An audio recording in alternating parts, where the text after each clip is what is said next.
Hello psychology people, welcome back to another series. और इस series में हम सारे केस स्टडीज को डिस्कस करने वाले हैं। हम ये भी डिस्कस करेंगे कि आंसर की फॉर्मेशन कैसे होनी चाहिए, कौन कौन से पॉइंट्स में आपको आंसर करना है, क्या क्या लिखना है। तो ये बहुत इंपॉर्टेंट सीरीज होने वाली है। और ये एकदम, अगर आपको केस स्टडी करनी आ गई सॉल्व, तो आपके मार्क्स पक्के हैं। आप you can not lose out और miss out on these marks. So hit that subscribe button right away so that आपकी प्रैक्टिस होती रहे। प्लस कम्युनिटी टैब में आपको डेली के प्रैक्टिस क्वेश्चंस मिलेंगे, असर्शन रीजनिंग के, एमसीक्यूज के। और इससे प्रीवियस वाली मैंने एक वीडियो बनाई थी जिसमें मैंने 23 का पेपर सॉल्व करा था, और मैंने बताया था, उसमें काफ़ी सारी चीज़ें मैंने बताई हुई हैं कि कैसे एलिमिनेट करना है रॉन्ग आंसर, क्वेश्चन पेपर को कैसे सॉल्व करना है, एमसीक्यू सॉल्व करने के टिप्स एंड ट्रिक्स भी दिए हुए हैं। Make sure that you check out that video as well. So if you really want to get hold of your prepare work hard, अगर आपको अच्छे से प्रिपेयर करना है and you want to score good, then don't miss out on anything. Okay, subscribe the channel right away. आप रोज community tab में जाके question solve करो, प्रैक्टिस करो, बिकॉज जितना प्रैक्टिस करोगे उतना ही आपका कॉन्फिडेंस बिल्डिंग होगा। आपको समझ आएगा कि क्वेश्चंस कैसे सॉल्व करने हैं। और केस स्टडीज भी मैं करवा रही हूँ। और इसके बाद मैं जो 6 मार्कर क्वेश्चन है उनके आंसर फॉर्मेटिंग कैसे करनी है, क्या करना है, सब बताऊंगी डिटेल में। So do not miss that out. Okay, चलिए स्टार्ट करते हैं केस स्टडीज। ये जो केस स्टडी है ये मैंने 2022 के क्वेश्चन पेपर से लिया है। ये सारे इंपॉर्टेंट हैं। देखिए, जो भी मैं केस स्टडीज यहाँ करवाने वाली हूँ वो किसी ना किसी पेपर में कहीं ना कहीं आए हैं बोर्ड्स में। तो ये आलतू फालतू के इधर उधर से उठाए हुए केसेस नहीं हैं, बट ऐसे हैं जो कहीं ना कहीं आपके पेपर्स में कभी ना कभी आए हैं। So do not miss that out. Okay, it is very very important. Now read the following case study and answer the following questions. अब हम केस स्टडी सॉल्व करते हैं। सुंदर एक पर्सन है जो कि कॉलेज गोइंग है। ठीक है, Sundar is a college going 20 year old male, 20 साल का मेल पर्सन है ये। He has moved from his hometown to live in a big city. ठीक है, अपने होम टाउन से यहाँ आया है एक बड़े शहर में रहने के लिए। He has continue fear of insecurity. सबसे पहले तो देखिए, आप जब केस स्टडी सॉल्व करने बैठेंगे, एक पेंसिल लेके बैठना अपने हाथ में। मतलब एग्जाम टाइम पे भी क्वेश्चन पेपर में आप अंडरलाइन तो कर सकते हो पेंसिल से। और ये मैंने जो अंडरलाइंस कर रखे हैं ये सिम्टम्स है, तो आप अच्छे से जब पढ़ोगे तो पढ़ के साथ साथ ही अंडरलाइन करते रहना। कंटिन्यूस फियर ऑफ इनसिक्योरिटी है, ठीक है, पहला symptom. And he feels that enemy soldier are following, उसको लगता है कि कोई एनिमी सोल्जर है जो उसको फॉलो कर रहा है। He gets very tense when he spots anyone in the uniform, अगर किसी को सुंदर यूनिफॉर्म में देख ले तो बड़ा टेंशन में आ जाता है। And he feels that they are coming to catch him, उसको लगता है कि वो उसको ही पकड़ने आ रहे हैं यूनिफॉर्म वाले। This intense anxiety is interfering with his work and relationship, इसकी वजह से उसका वर्क इम्पैक्ट हो रहा है, उसके रिलेशनशिप इम्पैक्ट हो रहे हैं। उसके फ्रेंड्स एक्सट्रीमली कंसर्न्ड है as it does not make any sense to them. इसका मतलब कि ये सिर्फ उसके वहम है, क्योंकि उसके friends it doesn't make any sense to him to their friends. तो सुंदर के जो फ्रेंड्स हैं उनके लिए तो ये मतलब उनको लगता है कि भाई तो ऐसे क्यों अजीब से बिहेव कर रहा है। सुंदर ओकेजनली लाफ्स एब्रप्टली मतलब अचानक से ही, मतलब बीच में लाफ करना शुरू कर देता है, हंसना शुरू करता है। इनएप्रोप्रिएटली and sometimes not speaking mid sentence, मतलब कोई सेंटेंस बोल रहा है बीच में एकदम से रुक जाएगा और सेंटेंस कंप्लीट नहीं करेगा। Scanning off in the distance as though he sees और हियर्स समथिंग, तो अपने एनवायरमेंट को स्कैन ऑफ करता है एज इफ कि जैसे किसी को देख रहा हो या किसी की बातें सुन रहा हो, इस तरीके से उसके बॉडी लैंग्वेज होती है। ही expresses concern about television and radio, तो उसको टेलीविजन और रेडियो से भी कुछ दिक्कत है। उसको लगता है कि पूरा room is being monitored by the enemies, दुश्मनों ने पूरा रूम को मॉनिटर कर रहे हैं। हिज बिलीव्स आर फिक्स्ड, तो उसके बड़े फर्म बिलीव हैं, बड़े फिक्स बिलीव हैं।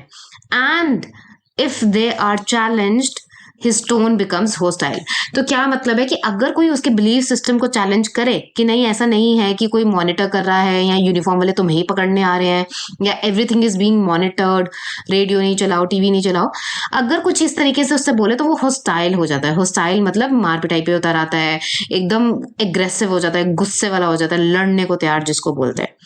ठीक है, तो ये है आपकी केस स्टडी। तो पहला काम क्या करेंगे, जब आप केस स्टडी पढ़ेंगे, पेंसिल लेंगे, और सारे सिम्टम्स जो जो आपको लगेगा इसमें आप उसको अंडरलाइन करते चलेंगे, जैसे कि मैंने इसमें किया हुआ है। Fear of insecurity, enemy soldier उसको फॉलो कर रहा है, टेंस है, उस यूनिफॉर्म में किसी को देखता है तो टेंशन में आ जाता है, ओकेजनली हंसता है, ठीक है, मिड सेंटेंस में रुक जाता है, बात नहीं करता, ठीक है, ऐसा लगता है जैसे वो किसी को देख रहा है, किसी की बातें बातें सुन रहा है, उसको लगता है पूरा एनिमी मॉनिटर कर रहा है। ये सारे सिम्टम्स आपको किसकी तरफ इशारा करते हैं, कौन से डिसऑर्डर की तरफ इशारा करते हैं? अगर तो आप लोगों ने गेस कर लिया तो सही है, कमेंट सेक्शन में लिख सकते हो। अगर नहीं गेस करा है तो मैं आपको बताती हूँ, ये सारे सिम्टम्स हैं स्किज़ोफ्रेनिया के, ठीक है जी। स्किज़ोफ्रेनिया में आपको हैलुसिनेशंस होते हैं, डिल्यूजन्स होते हैं, इनअप्रोप्रिएट इफेक्ट होता है, वो सब आपको यहाँ पे दिख रहे होंगे, ठीक है। और एब्रप्टली हंसना और इनअप्रोप्रिएटली हंसना, मिड सेंटेंस में रुक जाना, ये सब क्या है? हियर और सी समथिंग, हैलुसिनेशन हो रही है उसको, ठीक है। फर्म बिलीव है, देखो यहाँ पे लिखा हुआ है बिलीव्स दैट आर फिक्स्ड, यानी कि फर्म बिलीव है, इसका मतलब डिल्यूजन हो रहे हैं उसको कि कोई मेरा पीछा कर रहा है। स्पेसिफिकली अगर आपने स्किज़ोफ्रेनिया अच्छे से पढ़ा हो चैप्टर नंबर 4 में, तो आपको पता चलेगा कि डिल्यूजन भी बहुत तरीके के होते हैं, और यहाँ पे डिल्यूजन ऑफ परसिक्यूशन की बात हो रही है कि कोई मुझे मारना चाहता है, कोई मेरे अगेंस्ट प्लॉटिंग कर रहा है, इस तरीके के जो डिल्यूजन होता है, ठीक है। तो क्लियर कट है कि भाई ये स्किज़ोफ्रेनिया का केस है। चलिए क्वेश्चन देखते हैं, इस पे बेस्ड क्वेश्चन 2 हैं। पहला क्वेश्चन है based on symptoms being exhibited identify the disorder, तो वो हमने कर लिया, आइडेंटिफाई स्किज़ोफ्रेनिया है। Explain the other symptoms that can be seen in this disorder. अब वो बोल रहे हैं कि इस डिसऑर्डर जो आपने आइडेंटिफाई किया है उसमें और कौन से सिम्टम्स हो सकते हैं वो बताओ, ठीक है। और अगर आपको ना पता चले, जस्ट इन केस अगर आपको नहीं पता चल पा रहा, नहीं याद आ रहा कौन सा है, तो आप क्वेश्चन नंबर एक बार 2 भी पढ़ना। देखो क्वेश्चन नंबर 2 में क्या लिखा है, define delusion and inappropriate effect supported with the symptoms given in the above case study. तो मतलब वो कह रहे हैं कि डिल्यूजन को और इनएप्रोप्रिएट इफेक्ट को डिफाइन करो और उसको सपोर्ट करो ऐसे सिम्टम से जो कि केस स्टडी में दिए हुए हैं। इसका मतलब केस स्टडी में डिल्यूजन और इनएप्रोप्रिएट इफेक्ट के जो है सिम्टम्स दिए हुए हैं। तब आपको याद आ जाना चाहिए कि डिल्यूजन और इनएप्रोप्रिएट इफेक्ट जो है किस में होता है, कौन से उसमें डिसऑर्डर में ये आता है। तो आपको पता इमीडिएटली याद आ जाएगा कि स्किज़ोफ्रेनिया में डिल्यूजन होता है, इनएप्रोप्रिएट इफेक्ट होता है। 2 तो उन्होंने यहाँ पे बताए हुए हैं सेकंड क्वेश्चन में, ठीक है। बहुत बार ऐसा होता है कि हमारे क्वेश्चन में हमारा आंसर होता है पर हम इतने नर्वस होते हैं कि हम ठीक से क्वेश्चन पढ़ते ही नहीं है। चलो देखते हैं कैसे आंसर करना है ना। सबसे पहले तो आप लिखोगे the psychological disorder is schizophrenia. कौन सा डिसऑर्डर की बात हो रही है यहाँ पे, स्किज़ोफ्रेनिया। अब उन्होंने पूछा है कि एक्सप्लेन अदर 2 सिम्टम्स, तो आप लिखोगे other 2 symptoms of schizophrenia are catatonic rigidity, जिसमें एक मेंटेन करके रखते हैं rigid upright posture for hours, और दूसरा blunt effect. Many people with schizophrenia show less anger, sadness, joy. अब मैंने यहाँ पे ये 2 सिम्टम्स इसलिए लिखे हैं क्योंकि आपको पता है कि 3 कैटेगरीज में डिवाइड होते हैं, positive symptom, negative symptom and psychomotor symptoms. तो ऑलरेडी हमारे केस स्टडी में पॉजिटिव सिम्टम्स के बारे में बात करी हुई थी, और साइकोमोटर सिम्टम्स में से कैटाटोनिक रिजिडिटी मैंने ले लिया और नेगेटिव सिम्टम्स में से मैंने ब्लंट इफेक्ट ले लिया। इसलिए मैंने ऐसे 2 सिम्टम्स लिखे हैं जो केस स्टडी में जिनका जिक्र नहीं है, ठीक है। हैलुसिनेशन भी लिख सकते हो आप, हैलुसिनेशन भी 5 सेंसेस की अलग अलग होती है, ऑल्फैक्टरी, ऑडिटरी, विजुअल, गस्टेटरी, कुछ भी लिख सकते हो। लेकिन मैंने कैटाटोनिक रिजिडिटी और ब्लंट इफेक्ट इसलिए लिखा है क्योंकि एक आपका साइकोमोटर का सिम्टम हो गया और एक नेगेटिव इफेक्ट का सिम्टम हो गया, और पॉजिटिव का तो आपकी केस स्टडी में दे रखा है, ठीक है जी। तो ये आपका फर्स्ट क्वेश्चन आंसर हो गया। वैसे भी 30 वर्ड्स में करना होता है क्योंकि 2 मार्क्स का है। सेकंड क्वेश्चन पे चलते हैं। सेकंड क्वेश्चन वो कह रहे हैं define delusion and inappropriate affect. Delusion को डिफाइन करो, इनअप्रोप्रिएट इफेक्ट को डिफाइन करो और अपने सपोर्ट करो सिम्टम से केस स्टडी में से लेके। सबसे पहले आप डिल्यूजन की डेफिनेशन लिखेंगे यहाँ पे। डिल्यूजन की डेफिनेशन क्या है? Delusion is a false belief that is firmly held on inadequate grounds, it is not affected by rational argument और has no basis in reality. ये आपकी डिल्यूजन की होगी डेफिनेशन। फिर आप सिम्टम्स लिखेंगे। उन्होंने पूछा है कि आप केस स्टडीज में से इसके सिम्टम दीजिए, तो डिल्यूजन के सिम्टम्स क्या हैं? Fear of insecurity and feels that enemy soldiers are following him. उसको ऐसा लगता है, इनसिक्योरिटी होता है और उसको लगता है कि कोई उसको फॉलो कर रहा है, एनिमी सोल्जर, तो ये डिल्यूजन है क्योंकि ये उसका बिलीफ है। Expresses concern about television and radio in the room potentially being monitored by the enemies. Again false believe है उसका, उसको लगता है कि टेलीविजन और रेडियो के थ्रू मॉनिटर कर रहे हैं उसका हर एक एक्शन एनिमीज। ठीक है, तो कुछ ना कुछ तो कोई चिप लगाया हुआ है, कुछ लगाया हुआ है टेलीविजन में और रेडियो में, और किसी तरीके से उसकी एक्टिविटीज रूम में जो वो कर रहा है वो सब मॉनिटर हो रही हैं। Third, very tense when he spots anyone in uniform and feels that they are coming to catch him. एकदम से टेंशन में आ जाता है और उसको लगता है कि ये तो मेरे को ही पकड़ने आ रहे हैं। तो ऐसा उसका बिलीव सिस्टम है, फॉल्स बिलीव सिस्टम है। ठीक है, तो इन ये आप बिलीव सिस्टम डिल्यूजन में सिम्टम्स जो है केस स्टडी के दिए हुए ये आप लिख सकते हैं। ठीक है जी, उन्होंने बोला ना supported with the symptoms given in case study, तो डिल्यूजन के सिम्टम्स ये रहे। इनएप्रोप्रिएट इफेक्ट के देख लेते हैं।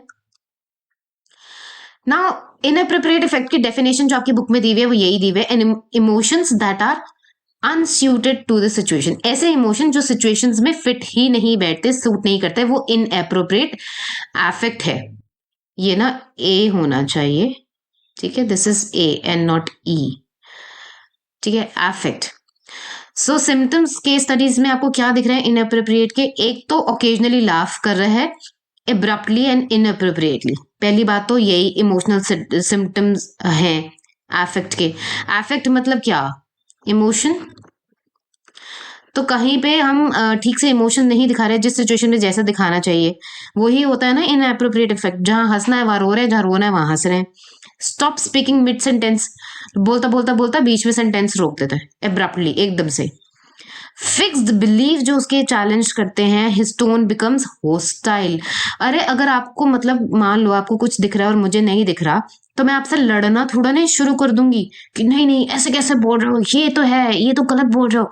लेकिन वो इनएप्रोप्रिएट अपने इमोशन दिखा रहा है, वो होस्टाइल हो रहा है, लड़ना शुरू कर देता है, गुस्से में आ जाता है, एग्रेसिव हो जाता है।